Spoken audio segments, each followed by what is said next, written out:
ได้มาจัดบูธอยู่ที่ลาวโทรคมเนาะซึ่งเพิ่นได้จัดกิจกรรม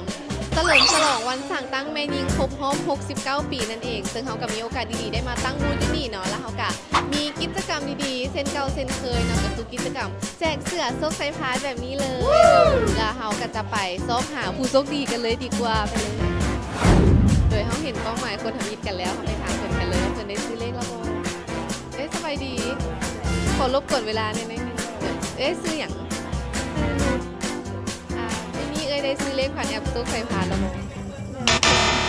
จากแอปโซกใส่ผ่านอ๋อหูเบา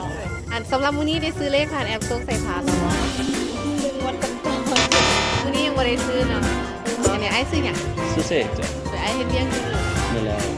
เอาอยากถามไอ้ว่ามื้อนี้ไอ้ได้ซื้อเลขผ่านแอปโซกใส่ผ่านแล้วบ่ยังเพียแต่ว่าแอปนี้อยู่ไอ้รู้จักแอปโซกใส่ผ่านบ่รู้จัก